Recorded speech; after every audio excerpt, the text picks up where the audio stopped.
To cherry vlogs Kannada. ನಾನು ಸರಸ್ವತಿ. ಎಲ್ಲರೂ ಹೇಗಿದ್ದೀರಾ? ಚೆನ್ನಾಗಿದ್ದೀರಾ? ನಾವು ಕೂಡ ತುಂಬ ಚೆನ್ನಾಗಿದ್ದೀವಿ ಅಂತ ಹೇಳ್ತಾ ಇವತ್ತಿನ ವೀಡಿಯೋನ ಸ್ಟಾರ್ಟ್ ಮಾಡ್ತಾ ಇದ್ದೀನಿ.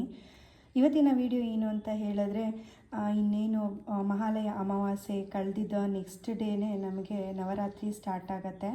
ಇಂಥ ನವರಾತ್ರಿನಲ್ಲಿ ನಾವು ದುರ್ಗಾ ಪೂಜೆ ಮತ್ತು ಅಖಂಡ ದೀಪಾರಾಧನೆ ಮತ್ತು ನವರಾತ್ರಿ ಪೂಜೆ ಮತ್ತು ಹೊಸ್ತಿಲು ಪೂಜೆ ಇದನ್ನೆಲ್ಲ ಮಾಡಬೇಕು ಅಂತ ಹೇಳಿದ್ರೆ ಪೂರ್ವ ಸಿದ್ಧತೆ ತುಂಬಾ ಮುಖ್ಯ ಆಗುತ್ತೆ. ಆ ಪೂರ್ವ ಸಿದ್ಧತೆ ಅಂತ ಹೇಳಿದ್ರೆ ಪೂಜೆಗೆ ಏನೇನು ಬೇಕಾಗುತ್ತೆ ಅಂಥ ಸಾಮಗ್ರಿಗಳನ್ನ ನಾವು ರೆಡಿ ಮಾಡ್ಕೋಬೇಕಾಗತ್ತೆ. ಸೊ ಬನ್ನಿ ಇವತ್ತಿನ ವಿಡಿಯೋದಲ್ಲಿ ನಾವು ಏನೇನು ಬಳಸ್ತೀವಿ ಪೂಜೆಗೆ ಅನ್ನೋದನ್ನು ನಾನು ತಿಳಿಸ್ಕೊಡ್ತಾ ಇದ್ದೀನಿ. ಯಾವುದೇ ಪೂಜೆ ಪುನಸ್ಕಾರ ಅಥವಾ ಶುಭ ಕಾರ್ಯಗಳಾದರೂ ಕೂಡ ನಮಗೆ ಮೊದಲಿಗೆ ಬೇಕಾಗಿರುವಂಥದ್ದು ಅರಿಶಿನ, ಕುಂಕುಮ ಮತ್ತು ಅಕ್ಷತೆ. ಇಲ್ಲಿಂದನೇ ನಮ್ಮ ಪೂಜೆ ಸಾಮಗ್ರಿಗಳು ಸ್ಟಾರ್ಟ್ ಆಗುವಂಥದ್ದು. ಮೊದಲಿಗೆ ಅರಿಶಿನ, ಕುಂಕುಮ ಮತ್ತು ಅಕ್ಷತೆ ಬೇಕಾಗತ್ತೆ. ಅದಾದಮೇಲೆ ಕಲಶಾರಾಧನೆ ಮಾಡೋದಕ್ಕೆ ತಟ್ಟೆ ಬೇಕಾಗತ್ತೆ. ನಿಮ್ಮಲ್ಲಿ ಯಾವುದು ಸಿಗುತ್ತೆ ಅದರಲ್ಲೇ ಪೂಜೆ ಮಾಡ್ಬೋದು. ಬೆಳ್ಳಿ, ತಾಮ್ರ, ಹಿತ್ತಾಳೆ ಈ ಮೂರಲ್ಲಿ ಯಾವುದಾದ್ರೂ ಕೂಡ ಬಳಸ್ಬೋದು. ತಟ್ಟೆ ಬೇಕಾಗತ್ತೆ ಕಲಶಾರಾಧನೆ ಮಾಡೋದಕ್ಕೆ.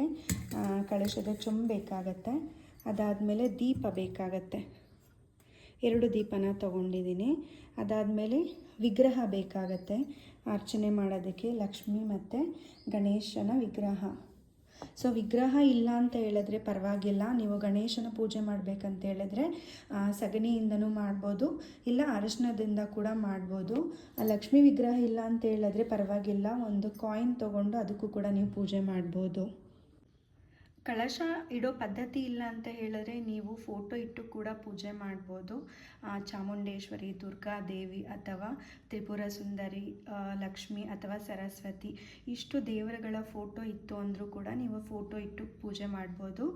ಕಳಶ ಸ್ಥಾಪನೆ ಯಾರು ಮಾಡೋದಕ್ಕೆ ಮನೇಲಿ ಆಗೋದಿಲ್ಲ ಅವರು ಫೋಟೋ ಇಟ್ಟು ಕೂಡ ನೀವು ಈ ಪೂಜೆನ ಮಾಡ್ಬೋದು. ಅದಾದಮೇಲೆ ನವರಾತ್ರಿ 9 ದಿನ ಕೂಡ ಅಮ್ಮನವರಿಗೆ ಕೆಂಪಾರತಿ ಮಾಡೋದಕ್ಕೆ ದೀಪ ಬೇಕಾಗತ್ತೆ. ಅದಕ್ಕೆ ಒಂದು ತಟ್ಟೆ ಮತ್ತು 2 ದೀಪನ ರೆಡಿ ಮಾಡ್ಕೋಬೇಕಾಗತ್ತೆ. ಬೆಳ್ಳಿದೆ ಅಂತ ಅಲ್ಲ, ನಿಮ್ಮ ಹತ್ರ ಯಾವುದಿರುತ್ತೆ ಅದರಲ್ಲೇ ದೀಪಾರಾಧನೆ ಮಾಡ್ಕೋಬೋದು. ನವರಾತ್ರಿನಲ್ಲಿ ನಾವು ಮೊದಲಿಗೆ ಮಾಡೋವಂಥ ದೀಪಾರಾಧನೆಗಳಲ್ಲಿ ಅಖಂಡ ದೀಪಾರಾಧನೆ ಮೊದಲನೇದು. ಅದಕ್ಕೆ ಬೇಕಾಗಿರೋವಂಥ ಸಾಮಗ್ರಿ ಏನಂತ ಹೇಳಿದ್ರೆ ತಟ್ಟೆ ಬೇಕಾಗುತ್ತೆ. ಹಿತ್ತಾಳೆ, ತಾಮ್ರ ಅಥವಾ ಬೆಳ್ಳಿ ಯಾವುದಾದ್ರೂ ಪರವಾಗಿಲ್ಲ, ತಟ್ಟೆ ಬೇಕಾಗತ್ತೆ. ಅದಾದಮೇಲೆ ನಾನಿಲ್ಲಿ ಮಣ್ಣಿನ ದೀಪ ತೊಗೊಂಡಿದ್ದೀನಿ ದೀಪಾರಾಧನೆ ಮಾಡೋದಕ್ಕೆ. ಅಖಂಡ ದೀಪಾರಾಧನೆಗೆ ಆದಷ್ಟು ನೀವು ಸ್ವಲ್ಪ ದೊಡ್ಡದಾಗಿರೋ ದೀಪನ ತೊಗೊಳ್ಬೇಕಾಗತ್ತೆ. ಯಾಕಂತ ಹೇಳಿದ್ರೆ ನಾವು ಮೊದಲನೇ ದಿವಸದಿಂದ ಹಿಡಿದು 10ನೇ ದಿನದವರೆಗೂ ದೀಪಾರಾಧನೆ ಮಾಡಬೇಕಾಗತ್ತೆ. ಸೊ ಎಣ್ಣೆ ತುಂಬಾ ಜಾಸ್ತಿ ಹಿಡಿಯುತ್ತೆ. ಅದಾದಮೇಲೆ ದೀಪ ಆರಬಾರ್ದು ಯಾವುದೇ ಕಾರಣಕ್ಕೂ. ಆದಷ್ಟು ನೀವು ಸಾಯಂಕಾಲ ಹಚ್ಚಿದ್ರೆ ನೆಕ್ಸ್ಟು ಸಾಯಂಕಾಲ ಅಂದರೆ ನೆಕ್ಸ್ಟ್ ಡೇ ಸಾಯಂಕಾಲದವರೆಗೂ ಅದು ಉರಿತಾನೆ ಇರಬೇಕು. ಅಂದರೆ ಯಾವುದೇ ಕಾರಣಕ್ಕೂ ದೀಪ ಆರಬಾರ್ದು.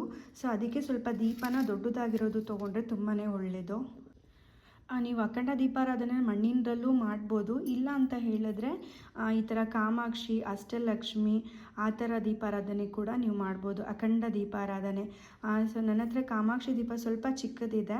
ಸೊ ನಿಮ್ಮ ಹತ್ರ ದೊಡ್ಡದೇನಾದರೂ ಕಾಮಾಕ್ಷಿ ದೀಪ ಇತ್ತು ಅಂತ ಹೇಳಿದ್ರೆ ಬೆಳ್ಳಿ, ತಾಮ್ರ, ಹಿತ್ತಾಳೆ ಯಾವುದಾದ್ರೂ ಇದ್ದು ಸರಿಯೇ. ನೀವು ಅಖಂಡ ದೀಪಾರಾಧನೆ ಮಾಡೋದಕ್ಕೆ ಆದಷ್ಟು ಸ್ವಲ್ಪ ದೊಡ್ಡದಾಗಿರೋದನ್ನು ಬಳಸ್ಕೊಂಡ್ರೆ ತುಂಬಾ ಉಪಯೋಗ ಆಗುತ್ತೆ. ಯಾಕಂತ ಹೇಳಿದ್ರೆ 10 ದಿನದವರೆಗೂ ಆ ಜ್ಯೋತಿ ಉರಿತಾನೆ ಇರಬೇಕು, ಯಾವುದೇ ಕಾರಣಕ್ಕೂ ತಣ್ಣಗಾಗಬಾರ್ದು. ಸೊ ಅದಕ್ಕೆ ಸ್ವಲ್ಪ ದೊಡ್ಡದು ತೊಗೊಳ್ಳೋದು ಒಳ್ಳೆಯದಾಗುತ್ತೆ. ಇನ್ನು ನಾವು 10 ದಿನಗಳ ಕಾಲ ಬಾಗಿಲಲ್ಲಿ ಹೊಸ್ತಿಲು ಪೂಜೆ ಮಾಡೋದು ಪ್ರತೀತಿ ನವರಾತ್ರಿನಲ್ಲಿ. ಅದಕ್ಕೆ ಬಾಗಿಲಲ್ಲಿ ಇಡೋದಕ್ಕೆ ಮಣ್ಣಿನ ದೀಪನ ತೊಗೊಂಡಿದ್ದೀನಿ ನಾನು 2 ಇಲ್ಲಿ. ನೀವು ಇಡ್ಬೋದು ಬಾಗಿಲಲ್ಲಿ ಹಿತ್ತಾಳೆ, ತಾಮ್ರ, ಬೆಳ್ಳಿ ಯಾವುದಾದ್ರೂ ಉಪಯೋಗಿಸ್ಬೋದು. ಮಣ್ಣಿನ ದೀಪನೇ ತುಂಬಾ ಶ್ರೇಷ್ಠ ಅಂತ ಹೇಳ್ಬಿಟ್ಟು ನಾನಿಲ್ಲಿ 2 ಮಣ್ಣಿನ ದೀಪ ಕೂಡ ತೊಗೊಂಡಿದ್ದೀನಿ. ಇದು ಹೊಸ್ತಿಲು ಪೂಜೆ ಮಾಡೋದಕ್ಕೆ. ಅದಾದಮೇಲೆ ನಮಗೆ ಪೂಜೆಗೆ ಮೇನ್ ಬೇಕಾಗಿರೋದು ಪಂಚಪತ್ರೆ, ಉದ್ಧರಣೆ, ಗಂಟೆ ಮತ್ತು ಮಂಗಳಾರತಿ ತಟ್ಟೆ ಬೇಕಾಗತ್ತೆ. ಇದು ಅಮ್ಮನವರಿಗೆ ಅಂದರೆ ನಾವು ಕಳಶ ಘಟ ಸ್ಥಾಪನೆ ಮಾಡ್ತೀವಲ್ಲ ಆ ಸಮಯದಲ್ಲಿ ಮುಖವಾಡ ಇಡೋದು, ಮುಖಪದ್ಮ ಇಡೋದು ತುಂಬಾ ಒಳ್ಳೆಯದು. ಇದ್ದರೆ ಇಡಿ, ಇಲ್ಲಾಂದರೆ ಬರೀ ಕಳಶ ತೆಂಗಿನಕಾಯಿ ಇಟ್ಟು ಕೂಡ ನೀವು ಮಾಡ್ಬೋದು. ಸೊ ನನ್ನ ಹತ್ರ ಮುಖಪದ್ಮ ಬೆಳ್ಳಿದು ಇದೆ, ಈ ಥರ ಮೋಲ್ಡ್ದು ಇದೆ. ನಾನು ಇದನ್ನೇ ಇಡೋಣ ಅಂತ ಅಂದ್ಕೊಂಡಿದ್ದೀನಿ. ಸೊ ನಿಮ್ಮ ಹತ್ರ ಯಾವುದಿರುತ್ತೆ ಅದನ್ನು ತೊಗೊಂಡ್ರೆ ಒಳ್ಳೆಯದು. ಈ ಥರ ಮುಖಪದ್ಮೆನೂ ಇಟ್ಟರೆ ತುಂಬ ಚೆನ್ನಾಗಿ ಕಾಣುತ್ತೆ, ದೇವ್ರ ಮನೆಯಲ್ಲಿ ಲಕ್ಷಣವಾಗಿರುತ್ತೆ. ಇನ್ನು ನಾವು ಪೂಜೆ ಪ್ರಾರಂಭಕ್ಕೆ 2 ತೆಂಗಿನಕಾಯಿನ ಬಳಸ್ಕೋಬೇಕಾಗತ್ತೆ. ಒಂದು ಕಳಶಕ್ಕೆ ಇಟ್ಕೊಳ್ತೀವಿ, ಇನ್ನೊಂದು ದೇವರಿಗೆ ನೈವೇದ್ಯ ಮಾಡೋದಕ್ಕೆ ಸುಮಾರು ಒಂದು 3ರಿಂದ 4 ಕಾಯಿ ಬೇಕಾಗತ್ತೆ. ನಾನು ಮೊದಲನೇ ದಿವಸಕ್ಕೆ ಬೇಕಾಗಿರೋಂಥ ಸಾಮಗ್ರಿಗಳನ್ನ ರೆಡಿ ಮಾಡಿ ಇಟ್ಕೊಂಡಿದ್ದೀನಿ. ಕಳಶಕ್ಕೆ ಇಡೋ ಕಾಯಿ ನಮಗೆ 10 ದಿನದವರೆಗೂ ಬರುತ್ತೆ. ಇನ್ನೊಂದು ಮೊದಲನೇ ದಿನ ನೈವೇದ್ಯ ಮಾಡ್ಬೋದು. ಸೊ ಮೊದಲನೇ ದಿವಸ ಮತ್ತು ಕೊನೆ ದಿವಸ ತೆಂಗಿನಕಾಯಿ ಹೊಡೆದು ಪೂಜೆ ಮಾಡಿದ್ರೆ ಸಾಕಾಗತ್ತೆ. ಇನ್ನು ಮಿಕ್ಕಿದ 9 ದಿನ ಕೂಡ ನೀವು ನೈವೇದ್ಯ ಮನೆಯಲ್ಲಿ ಏನಿರುತ್ತೆ ನೈವೇದ್ಯ ಮಾಡ್ತೀರಾ ಅದೇ ಸಾಕಾಗತ್ತೆ. ಇನ್ನು ನೀವು ಹೊಸ್ತಿಲು ಪೂಜೆಗೂ ಕೂಡ ತೆಂಗಿನಕಾಯಿನ ಮೊದಲನೇ ದಿವಸ ಮತ್ತು ಕೊನೆ ದಿವಸ ಹೊಡಿಬೇಕಾಗತ್ತೆ. ಮೊದಲನೇ ದಿವಸ ಮತ್ತು ಕೊನೆ ದಿವಸ ತೆಂಗಿನಕಾಯಿ ಹೊಡೆದು ಪೂಜೆನ ಕಂಪ್ಲೀಟಾಗಿ ಮುಗಿಸೋದು, ಅದು ನಮಗೆ ಸಂಪೂರ್ಣ ಫಲ ಸಿಗುತ್ತೆ ಅಂತ. ಸೊ ತೆಂಗಿನಕಾಯಿ ಮೊದಲನೇ ದಿವಸ, ಕೊನೆ ದಿವಸ 10ನೇ ದಿನ, 1ರಿಂದ 10ನೇ ದಿನದವರೆಗೂ ತೆಂಗಿನಕಾಯಿ ಹೊಡೆಯೋದು ತುಂಬಾ ಒಳ್ಳೆಯದು. ಇದ್ದರೆ 10 ದಿನವೂ ಹೊಡಿಬೋದು ಹೊಸ್ತಿಲು ಪೂಜೆ ಮಾಡಬೇಕಾದ್ರೆ. ಇಲ್ಲ ಅಂತ ಹೇಳಿದ್ರೆ ಮೊದಲನೇ ದಿನ ಹೊಡೆದ್ಬಿಟ್ಟು ಇನ್ನು 10ನೇ ದಿನ ಏನು ವಿಜಯದಶಮಿ ಬರುತ್ತೆ ಅವತ್ತು ಒಂದು ತೆಂಗಿನಕಾಯಿ ಹೊಡೆದು ಪೂಜೆ ಮಾಡಿದ್ರೆ ಒಳ್ಳೆಯದು. ಇನ್ನು ಗಾಡಿ ಪೂಜೆ, ವಾಹನಗಳ ಪೂಜೆ ಎಲ್ಲ ಮಾಡ್ತೀರಿ ಅಂತ ಹೇಳಿದ್ರೆ ತೆಂಗಿನಕಾಯಿ ಎಕ್ಸ್ಟ್ರಾ ಬಳಸ್ಕೋಬೋದು. ಇನ್ನು ನೆಕ್ಸ್ಟು ದೇವರ ನೈವೇದ್ಯ ಇಡೋದಕ್ಕೆ ನಾನು ಬಾಳೆಹಣ್ಣು ತೊಗೊಂಡಿದ್ದೀನಿ. ಬಾಳೆಹಣ್ಣು ಬಿಟ್ಟು ನೀವು ಎಲ್ಲ ಥರ ಹಣ್ಣು ಪಂಚಫಲನೂ ಇಡ್ಬೋದು, ಅಥವಾ ಪ್ರತಿದಿನ ಒಂದೊಂದು ವಿಧವಾದ ಪ್ರಸಾದನ ಕೂಡ ಮಾಡಿ ನೀವು ಇಡ್ಬೋದು. ನಾನಿಲ್ಲಿ ಬಾಳೆಹಣ್ಣು ತೊಗೊಂಡಿದ್ದೀನಿ. ಅದಾದಮೇಲೆ ನಿಂಬೆಹಣ್ಣು ಬೇಕಾಗತ್ತೆ. ನಿಂಬೆಹಣ್ಣು ಎಂತಕ್ಕೆ ಅಂತ ಹೇಳಿದ್ರೆ ನವರಾತ್ರಿನಲ್ಲಿ ನಿಂಬೆಹಣ್ಣು ದೀಪ ಹಚ್ಚೋದು ತುಂಬಾ ಪವರ್ಫುಲ್ ಅಂತ ಹೇಳ್ತಾರೆ. ಸೊ ಒಂದು ನಾನು ಕಳಶಕ್ಕೆ ಹಾಕೋದಕ್ಕೆ, ಇನ್ನೆರಡು ನಿಂಬೆಹಣ್ಣು ದೀಪ ಹಚ್ಚೋದಕ್ಕೆ, ಮತ್ತು ಬಾಗಿಲಲ್ಲಿ ಕೂಡ ಇದನ್ನು ಕಟ್ ಮಾಡಿ ಇಡೋದ್ರಿಂದ ಮನೆಗೆ ಯಾವುದೇ ಥರ ನೆಗೆಟಿವಿಟಿ ಕೂಡ ಬರೋದಿಲ್ಲ. ಹೊಸ್ತಿಲು ಪೂಜೆ ಮಾಡೋ ಟೈಮಲ್ಲಿ ಇದೆಲ್ಲ ಇಟ್ಟು ಪೂಜೆ ಮಾಡೋದ್ರಿಂದ ತುಂಬಾ ಒಳ್ಳೆಯದು. ಸೊ ನಿಂಬೆಹಣ್ಣು ದೀಪ ನವರಾತ್ರಿನಲ್ಲಿ ದೇವಸ್ಥಾನಗಳಿಗೆ ಹೋಗಿ ಶಕ್ತಿ ದೇವತೆಗಳಿಗೆ ನಿಂಬೆಹಣ್ಣು ದೀಪ ಹಚ್ಚೋದು ತುಂಬಾ ಒಳ್ಳೆಯದು. ಸೊ ನಾನು ಈ ನಿಂಬೆಹಣ್ಣು ದೀಪ ಯಾವ ಥರ ಹಚ್ಚೋದು ಅನ್ನೋದು ಕೂಡ ನಾನು ನಿಮಗೆ ವಿಡಿಯೋ ಮಾಡಿ ತೋರಿಸ್ತೀನಿ. ಇನ್ನು ನೆಕ್ಸ್ಟು ಕಳಶಕ್ಕೆ ವಿಳೆದೆಲೆ ಬೇಕಾಗುತ್ತೆ, ಮತ್ತು ನಾವು ಏನು ನೈವೇದ್ಯ ಮಾಡ್ತೀವಿ ಅದಕ್ಕೆ ಎಲೆ ಅಡಿಕೆನೂ ಬೇಕಾಗುತ್ತೆ. ನಾನು ಕಳಶಕ್ಕೂ ಕೂಡ ವಿಳೆದೆಲೆನೇ ತೊಗೊಳ್ತೀವಿ. ನಿಮಗೆ ಮಾವಿನೆಲೆ ಸಿಕ್ಕಿದ್ರೂ ಕೂಡ ಮಾವಿನೆಲೆ ಕೂಡ ಬಳಸ್ಕೋಬೋದು. ಸೊ ಮಾವಿನೆಲೆ ಸಿಕ್ಕಿಲ್ಲ ಅಂತ ಹೇಳಿದವರು ಪರವಾಗಿಲ್ಲ, ವಿಳೆದೆಲೆನೇ ಬಳಸ್ಬೋದು. ಏನಂತ ಹೇಳಿದ್ರೆ 9 ದಿನ ಕಳಶನ ನಾವು ಕದಲಿಸಂಗಿಲ್ಲ. ಈ ಮಾವಿನೆಲೆ ಎಲ್ಲ ಇಟ್ಟರೆ ಏನಾಗುತ್ತೆ ಅಂದರೆ 2ರಿಂದ 3 ದಿನಕ್ಕೆ ಒಣಗ್ದಂಗೆ ಆಗುತ್ತೆ. ಆದಷ್ಟು ಕಪ್ಪಗಿರೋ ಎಲೆ ತೊಗೊಂಡ್ರೆ ನಿಮಗೆ ಕಳಶದಲ್ಲಿ ಒಣಗಲ್ಲ. 10 ದಿನ ನಿಮಗೆ ಆರಾಮಾಗಿ ದೇವ್ರ ಮನೆಯಲ್ಲಿ ಎಲೆ ತುಂಬ ಚೆನ್ನಾಗಿರುತ್ತೆ. ಸೊ ನಾವು ಮೊದಲನೇ ದಿನ ಕಳಶ ಸ್ಥಾಪನೆ ಮಾಡಿದ್ಮೇಲೆ 10ನೇ ದಿನದವರೆಗೂ ಯಾವುದೇ ಕಾರಣಕ್ಕೂ ಕಳಶನ ಕದಲಿಸಂಗಿಲ್ಲ. ಸೊ ಅದಕ್ಕೋಸ್ಕರ ತೊಗೊಳ್ಬೇಕಾದ್ರೆ ನೀವು ಸ್ವಲ್ಪ ಬಲ್ತಿರೋ ವಿಳೆದೆಲೆನ ತೊಗೊಂಡ್ರೆ ತುಂಬಾ ಒಳ್ಳೆಯದು. ಇನ್ನು ಅಡಿಕೆ ಬೇಕಾಗತ್ತೆ. ಪೂರ್ಣ ಫಲ ಅಡಿಕೆ ಇದ್ರೂ ತೊಗೊಳ್ಳಿ, ಈ ಥರ ಅಡಿಕೆ ಇದ್ರೂ ಆಗುತ್ತೆ. ಇನ್ನು ನವರಾತ್ರಿನಲ್ಲಿ ನವದುರ್ಗೆಯರನ್ನ ನಾವು ಪೂಜೆ ಮಾಡೋದ್ರಿಂದ ದುರ್ಗಾ ಮಾತೆಗೆ ಈ ಥರ ಬೇವಿನ ಸೊಪ್ಪು ಅಂದರೆ ತುಂಬಾ ಪ್ರಿಯವಾಗಿರೋ ಅಂಥದ್ದು. ಅಂಥ ಶಕ್ತಿ ದೇವತೆಗಳ ಪೂಜೆ ನಾವು ಮಾಡಬೇಕಾದಾಗ ಈ ಥರ ಕೆಲವೊಂದು ವಸ್ತುಗಳನ್ನ ಉಪಯೋಗಿಸ್ಕೊಂಡು ಪೂಜೆ ಮಾಡೋದ್ರಿಂದ ತುಂಬಾ ಮನೆಗೆ ಶಕ್ತಿ ಇರುತ್ತೆ. ಅದಾದಮೇಲೆ ಪೂಜೆಗೆ ತುಂಬಾ ಉಪಯೋಗ ಆಗೋಂಥದ್ದು ಈ ಬೇವಿನ ಸೊಪ್ಪು. ಇದನ್ನು ಪೂಜೆಗೆ ಬಳಸ್ಕೋಬೋದು, ತುಂಬಾ ಒಳ್ಳೆಯದಾಗತ್ತೆ. ದುರ್ಗೆಯರು ಅಂತ ಹೇಳಿದ್ರೆ ಆಲ್ಮೋಸ್ಟ್ ಈ ಥರ ಎಲ್ಲ ವಸ್ತುಗಳು ಬೇಕಾಗತ್ತೆ. ಸೊ ಸಿಕ್ಕಿದ್ರೆ ನಿಮಗೂ ಕೂಡ ಈ ಥರ ತೊಗೊಂಡು ಬಂದು ಇಟ್ಟು ಪೂಜೆ ಮಾಡಿ. ಬೇವಿನ ಸೊಪ್ಪು ತುಂಬಾ ಪೂಜೆಗೆ ಒಳ್ಳೆಯದಾಗತ್ತೆ. ಇನ್ನು ನೆಕ್ಸ್ಟ್ ನಮಗೆ ಬೇಕಾಗಿರೋದು ಅಕ್ಕಿ ಬೇಕಾಗತ್ತೆ. ಅಕ್ಕಿ ಏನಕ್ಕೆ ಅಂತ ಹೇಳಿದ್ರೆ ಕಳಶಕ್ಕೆ ಬೇಕಾಗತ್ತೆ. ಅದಾದಮೇಲೆ ಅಖಂಡ ದೀಪಾರಾಧನೆ ಮಾಡೋದಕ್ಕೆ ಅಕ್ಕಿ ಬೇಕಾಗತ್ತೆ. ಇನ್ನು ಮಡ್ಲಕ್ಕಿ ಇಡೋದಕ್ಕೂ ಕೂಡ ನಮಗೆ ಅಕ್ಕಿ ಬೇಕಾಗುತ್ತೆ. ಸೊ ನಾನೆಲ್ಲದಕ್ಕೂ ಸೇರಿಸಿ ಒಟ್ಟಿಗೆ ತೊಗೊಂಡಿದ್ದೀನಿ. ಇದರಲ್ಲಿ ಡಿವೈಡ್ ಮಾಡ್ಕೋಬೋದು, ಎಷ್ಟು ಬೇಕಂದ್ರೂ ಅಷ್ಟು ತೊಗೋಬೋದು. ಸೊ ನಾನು ಮಡ್ಲಕ್ಕಿ ಇಡೋದಕ್ಕೆ ವಸ್ತುಗಳನ್ನ ರೆಡಿ ಮಾಡಿದ್ದೀನಿ. ಮಡ್ಲಕ್ಕಿಗೆ ಏನೇನು ಬೇಕಾಗುತ್ತೆ ಅಂದರೆ ನಿಮಗೆ ಕೊಬ್ಬರಿ ಬಟ್ಲು ಬೇಕಾಗತ್ತೆ. ಖಾಲಿ ಕೊಬ್ಬರಿ ಬಟ್ಲನ್ನ ಇಡಬಾರ್ದು. ಸೊ ಅದಕ್ಕೆ ಅರಶಿನದ ಕೊಂಬು ಅಥವಾ ಡ್ರೈ ಫ್ರೂಟ್ಸು ಅಥವಾ ಕಡಲೆಪಪ್ಪು ಕೂಡ ನೀವು ಇಟ್ಕೋಬೋದು. ಅದಾದಮೇಲೆ 1 ಅಚ್ಚು ಬೆಲ್ಲ ಬೇಕಾಗತ್ತೆ. ಅದಾದಮೇಲೆ ಬ್ಲೌಸ್ ಪೀಸ್ ಬೇಕಾಗತ್ತೆ, ಬಳೆ ಬೇಕಾಗತ್ತೆ. ಅದಾದಮೇಲೆ ಗೌರಿ ಸಾಮಾನು ಅಂತ ಕೇಳಿದ್ರೆ ಕೊಡ್ತಾರೆ, ನನಗೆ ದಿನಲ್ಲಿ ಸಿಗುತ್ತೆ. ಸೊ ನಾವು ಈ ವರಮಹಾಲಕ್ಷ್ಮಿ ಹಬ್ಬದಲ್ಲೆಲ್ಲ ಇದನ್ನು ಬಳಸಿರ್ತೀವಲ್ಲ, ಅದನ್ನು ಕೇಳಿದ್ರೆ ಕೊಡ್ತಾರೆ. ಇದು ಕೂಡ ತುಂಬಾ ಒಳ್ಳೆಯದು. ಗೌರಿ ಬಾಗ್ನ ಅಂತ ಹೇಳ್ತಾರೆ. ಇದು ಕೂಡ ಇಡೋದು ತುಂಬಾ ಒಳ್ಳೆಯದು. ಅದಾದಮೇಲೆ ಕಳಶಕ್ಕೆ ಹಾಕೋದಕ್ಕೆ ಗೆಜ್ಜೆ ವಸ್ತ್ರ ತುಂಬಾ ಇಂಪಾರ್ಟೆಂಟು. ಅದಾದಮೇಲೆ ದೇವಿಗೆ ಅಲಂಕಾರ ಮಾಡೋದಕ್ಕೆ ಈ ಥರ ಯಾವುದಾದ್ರೂ ಹಾರ ಆ ಥರ ತೊಗೊಳ್ಳಿ, ಜ್ಯುವೆಲರಿ. ಸೊ ನಾನು ಕಳಶಕ್ಕೆ ಈ ಸಲ ಹಾಕೋಣ ಅಂತ ಹೇಳ್ಬಿಟ್ಟು ಇದನ್ನು ರೆಡಿ ಮಾಡಿ ಇಟ್ಕೊಂಡಿದ್ದೀನಿ. ಸೊ ನೆಕ್ಸ್ಟು ವಿಡಿಯೋ ಏನಾಗಿರುತ್ತೆ ಅಂತ ಹೇಳಿದ್ರೆ ಅಖಂಡ ದೀಪಾರಾಧನೆ ಯಾವ ಥರ ಮಾಡೋದು ಮತ್ತು 10 ದಿನಗಳ ಕಾಲ ಯಾವ ರೀತಿ ನಾವು ಕಳಶ ಸ್ಥಾಪನೆ ಮಾಡಿಕೊಂಡು ಸಿಂಪಲ್ಲಾಗಿ ಪೂಜೆ ಮಾಡೋದು ಅನ್ನೋದನ್ನು ನಾನು ನಿಮಗೆ ನೆಕ್ಸ್ಟು ವಿಡಿಯೋದಲ್ಲಿ ತೋರಿಸ್ಕೊಡ್ತೀನಿ. ಅದಾದಮೇಲೆ ದೇವಿಗೆ ಅಲಂಕಾರಕ್ಕೆ ನಾನು ಓಲೆ ಮತ್ತು ಸರನ ತೊಗೊಂಡಿದ್ದೀನಿ. ಅದಾದಮೇಲೆ ಕಳಶಕ್ಕೆ ಕಟ್ಟೋದಕ್ಕೆ ಅರಿಶಿಣದ ಕೊಂಬು, ಇಲ್ಲಾಂದರೆ ನಿಮ್ಮ ಹತ್ರ ಚಿನ್ನದ ತಾಳಿ ಅಥವಾ ಬೆಳ್ಳಿದು ತಾಳಿ ಇತ್ತು ಅಂತ ಹೇಳಿದ್ರೆ ಅದನ್ನೇ ಹಾಕ್ಬೋದು. ನನ್ನ ಹತ್ರ ಇಲ್ಲ, ನಾನು ಇದನ್ನು ಅರಿಶಿಣದ ಕೊಂಬೆನೇ ಕಟ್ಟೋ ಅಂಥದ್ದು. ಇನ್ನು 9 ದಿನಗಳು 9 ಥರ ಅಲಂಕಾರ, 9 ಬಣ್ಣನ ಉಪಯೋಗಿಸ್ತೀವಿ ನಾವು ಈ ನವರಾತ್ರಿನಲ್ಲಿ. ಯಾವ ದಿನ ನಿಮ್ಗೆ ಯಾವ ಬಣ್ಣದ ಹೂವು ಸಿಗುತ್ತೆ, ಖಂಡಿತವಾಗ್ಲೂ ಸಿಕ್ಕಿದ್ರೆ ಅದರಿಂದ ಅಲಂಕಾರ ಮಾಡಿ ದೇವ್ರಿಗೆ ಪೂಜೆ ಮಾಡಿ. ಸೊ ನನಗೆ ಶಾಮಂತಿಗೆ ಮತ್ತು ರೋಸ್ ಹೂವು ಸಿಕ್ಕಿದೆ, ಮಲ್ಲಿಗೆ ಕೂಡ, ಜಾಜಿ, ನೀಲಾಂಬ್ರ, ಕನಕಾಂಬ್ರ, ಕಾಕಡ, ಅದಾದಮೇಲೆ ಕಣಗಲೆ ಹೂವು ಅಂತ ಸಿಗುತ್ತೆ, ಅದು ಎಷ್ಟು ಹೂವು ಸಿಗುತ್ತೆ, ಕಮಲ ಆ ಥರ ಸಿಕ್ಕಿದ್ರೂ ಕೂಡ ನೀವು ಅದರಿಂದ ಕೂಡ ಪೂಜೆ ಮಾಡ್ಬೋದು.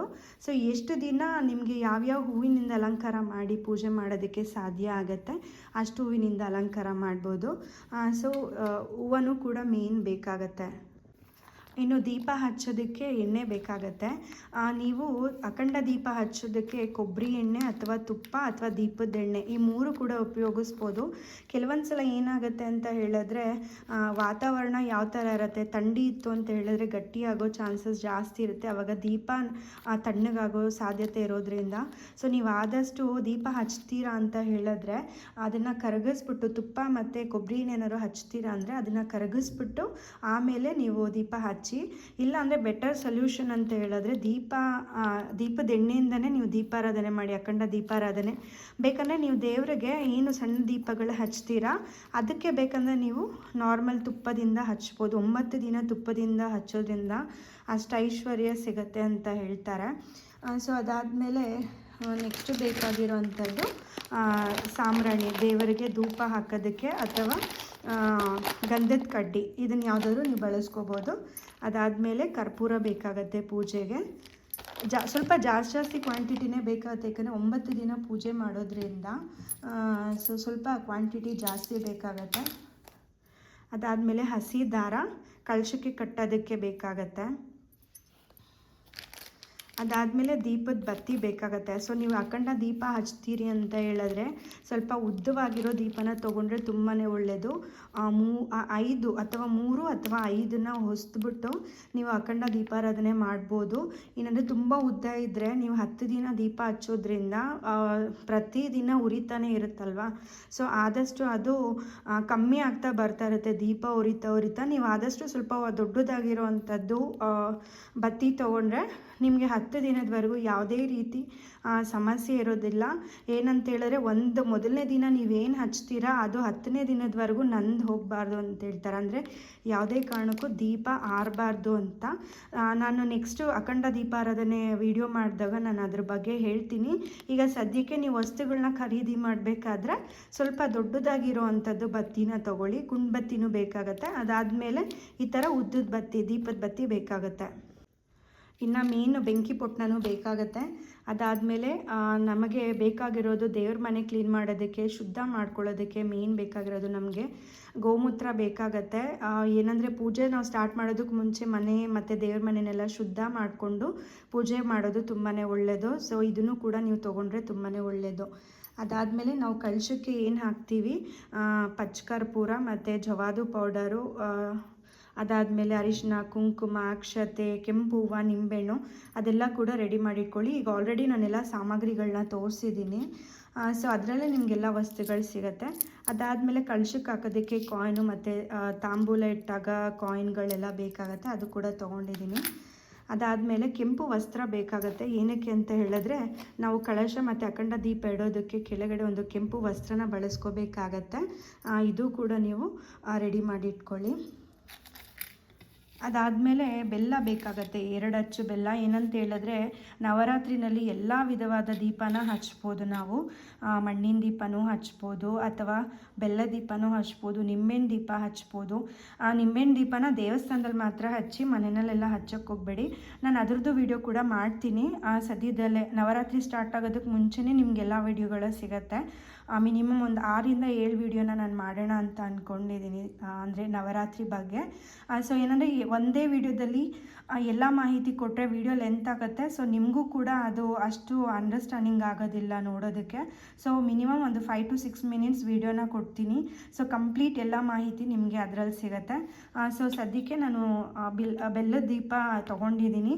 ಇದನ್ನು ಯಾವ ದಿನ ಹಚ್ಚೋದು ಅಂತ ನಾನು ದೀಪ ಹಚ್ಚಿ ವಿಡಿಯೋ ಮಾಡ್ತೀನಲ್ಲ, ಆ ದಿನದಲ್ಲಿ ನಾನು ನಿಮ್ಗೆ ಹೇಳ್ತೀನಿ ಯಾವ್ಯಾವ ದಿನ ಬೆಲ್ಲ ದೀಪ ಹಚ್ಚಬೇಕು, ನಿಂಬೆಹಣ್ಣು ದೀಪ ಹಚ್ಚಬೇಕು. ಅದಾದಮೇಲೆ ಅಕ್ಕಿ ಹಿಟ್ಟಿನಿಂದ ಕೂಡ ಆ ದೀಪನ ಹಚ್ಬೋದು. ಅದು ಯಾವ ದಿನ ಹಚ್ಚಬೇಕು ಅನ್ನೋದು ಕೂಡ ನಾನು ನಿಮಗೆ ಮಾಹಿತಿ ಕೊಡ್ತೀನಿ. ಸದ್ಯಕ್ಕೆ ಇಷ್ಟು ವಸ್ತುಗಳು ನವರಾತ್ರಿ ಪೂಜೆಗೆ ಬೇಕಾಗತ್ತೆ. ಇದಿಷ್ಟು ವಸ್ತುಗಳನ್ನ ನೀವು ರೆಡಿ ಮಾಡಿಕೊಂಡ್ರೆ ನಿಮಗೆ ಯಾವುದೇ ರೀತಿ ಒಂದು ತಲೆನೋವಿರೋದಿಲ್ಲ. ಹಬ್ಬದ ಪೂರ್ಣ ಸಿದ್ಧತೆಗೆ ಎಲ್ಲ ರೆಡಿ ಮಾಡ್ಕೊಂಬಿಟ್ರೆ ಪೂಜೆ ಮಾಡೋದಕ್ಕೆ ಸಮಯ ತಕ್ಕಂತೆ, ಅಂದರೆ ಯಾವ ಟೈಮಲ್ಲಿ ನೀವು ಪೂಜೆ ಮಾಡ್ತೀರಿ ಅಂತ ಅಂದ್ಕೊಂಡಿರ್ತೀರಲ್ಲ, ಆ ಸಮಯದಲ್ಲಿ ನೀವು ಕಂಪ್ಲೀಟಾಗಿ ಇದಿಷ್ಟು ರೆಡಿ ಮಾಡಿಕೊಂಡ್ರೆ ಒಂದು ಕೂಡ ಮಿಸ್ ಇಲ್ದಂಗೆ ನಾನು ಇಲ್ಲಿ ತೋರಿಸಿದ್ದೀನಿ. ಎಲ್ಲ ಕೂಡ ರೆಡಿ ಮಾಡಿ ಇಟ್ಕೊಳ್ಳಿ. ಸೊ ಸಾಧ್ಯವಾದಷ್ಟು ಆನ್ ಟೈಮ್ ಪೂಜೆ ಮಾಡ್ಬೋದು. ನಾವು ಅಂದ್ಕೊಂಡಿರೋ ಟೈಮಲ್ಲಿ ಪೂಜೆ ಮಾಡೋದ್ರಿಂದ ನಮಗೆ ಪ್ರತಿಫಲ ಚೆನ್ನಾಗಿರುತ್ತೆ, ಸಿಗುತ್ತೆ. ಸೊ ಇಷ್ಟು ವಸ್ತುಗಳು ನಮಗೆ ನವರಾತ್ರಿಗೆ ಬೇಕಾಗಿರೋ ಅಂಥದ್ದು. ಸೊ ಈ ಮಾಹಿತಿ ನಿಮಗೆ ಇಷ್ಟ ಆಗಿದೆ ಅಂದ್ಕೊತೀನಿ. ಖಂಡಿತ ಯೂಸ್ಫುಲ್ ಆಗಿರೋಂಥ ವಿಡಿಯೋನೇ. ಸೊ ಇದರಲ್ಲಿ ಯಾವುದಾದ್ರೂ ಮರ್ತಿದ್ರೆ, ನಿಮಗೆ ನೆನಪಿದ್ರೆ ನನಗೆ ಕಮೆಂಟ್ ಮಾಡಿ. ಸೊ ಖಂಡಿತ ನಾನು ಯಾವುದೂ ಮರ್ತಿಲ್ಲ, ಎಲ್ಲ ಕೂಡ ಇನ್ಕ್ಲೂಡ್ ಮಾಡಿದ್ದೀನಿ. ಸೊ ಇಷ್ಟು ವಸ್ತುಗಳು ಸಾಕಾಗುತ್ತೆ ನಮ್ಮ ನವರಾತ್ರಿ ಪೂಜೆ ಮಾಡೋದಕ್ಕೆ. ಸೊ ನೋಡಿದ್ರಲ್ಲ, ಇಷ್ಟು ವಸ್ತುಗಳು ತಗೊಂಡು ರೆಡಿ ಮಾಡಿ ಇಟ್ಕೊಳ್ಳಿ. ಮತ್ತು ನಾನು ಸಿಗ್ತೀನಿ ಯಾವುದು ಅಖಂಡ ದೀಪಾರಾಧನೆ ಮತ್ತು ಸರಳ ಪೂಜಾ ವಿಧಾನ, ಘಟಸ್ಥಾಪನೆ ಮತ್ತು ಕಳಶ ಸ್ಥಾಪನೆ, ಅಂದರೆ ನವರಾತ್ರಿನಲ್ಲಿ ನಾವು ಯಾವ ಥರ ಕಳಶ ಸ್ಥಾಪನೆ ಮಾಡಬೇಕು ಅನ್ನೋದ್ರ ಬಗ್ಗೆ ನಾನು ಮಾಹಿತಿ ಕೊಡ್ತೀನಿ. ಮತ್ತೆ ಸಿಗ್ತೀನಿ ಒಂದು ಇಂಟ್ರೆಸ್ಟಿಂಗ್ ವ್ಲಾಗ್ ಜೊತೆಗೆ. ಅಲ್ಲಿವರೆಗೂ Tata, take care, thanks for watching.